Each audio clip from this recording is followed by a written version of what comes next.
بسم اللہ الرحمن الرحیم۔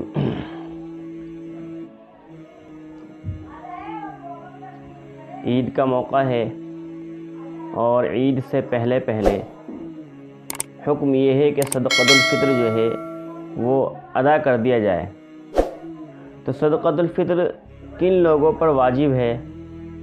اور صدقۃ الفطر کی مقدار کیا ہے اور صدقہ فطر کن لوگوں کو دیا جا سکتا ہے، ان تمام سوالات کے جوابات اس ویڈیو کے اندر انشاءاللہ آپ کو بتائے جائیں گے۔ آپ سے درخواست ہے کہ ویڈیو کو آخر تک دیکھیں اور اس ویڈیو کو اپنے دوستوں کے ساتھ اور اپنے رشتہ داروں کے ساتھ شیئر کریں تاکہ ان کو بھی اس بات کا پتہ چل جائے۔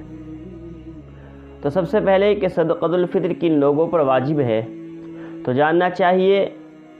کہ عید کی صبح کو جو شخص صاحب نصاب ہو، یعنی چاندی کا جو نصاب ہے،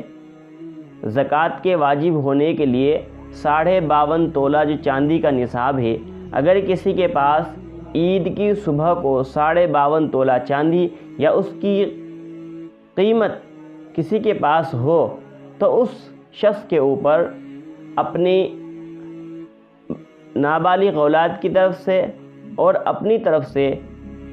صدقہ فطر دینا واجب اور ضروری ہے۔ کہ جو شخص عید کی صبح کو صاحب نصاب ہو، 52.5 تولہ چاندی کی قیمت کا وہ مالک ہو، تو اس کے اوپر صدقۃ الفطر واجب ہے۔ اور صدقۃ الفطر اپنی طرف سے بچوں کی طرف سے دینا یہ واجب اور ضروری ہے۔ دوسری چیز کہ صدقۃ الفطر کن لوگوں کو دیا جائے، تو جن لوگوں کو زکوٰۃ دی جا سکتی ہے، جو لوگ زکوٰۃ کے مستحق ہیں، وہی لوگ صدقہ فطر کے بھی مستحق ہیں۔ اب صدقہ فطر کن کن چیزوں سے ہم نکال سکتے ہیں، ان کی کیا مقدار ہے، تو اگر ہم گیہوں کے ذریعے سے صدقۃ الفطر ادا کر رہے ہیں تو تقریباً 2.25 کلو گیہوں، 1 کلو 633 گرام گیہوں یا اس کی قیمت ہم صدقۃ الفطر میں ادا کریں گے۔ اور اگر ہم کھجور سے یا کشمش سے صدقۃ الفطر ادا کریں گے تو اس میں تقریباً 3 کلو 266 گرام یہ وزن بنتا ہے ایک صاع کا۔ حدیث کے اندر جو ایک صاع کا ذکر ہے اس کا وزن 3 کلو 266 گرام آج کے زمانے کے حساب سے، تو اتنا ہم اس کو ادا کریں گے یا اس کی قیمت ادا کریں گے۔ اور جس کی جیسی حیثیت ہو، اگر کوئی شخص غریب ہے تو وہ گیہوں کے ذریعے سے ادا کر سکتا ہے، اور اگر اس کی وہ بہت اچھی حیثیت ہے، اچھی حیثیت والا آدمی ہے، تو اس کو چاہیے کہ وہ کھجور سے یا کشمش کے ذریعے سے جو ہے صدقۃ الفطر ادا کرے۔ اور جن لوگوں پر صدقۃ الفطر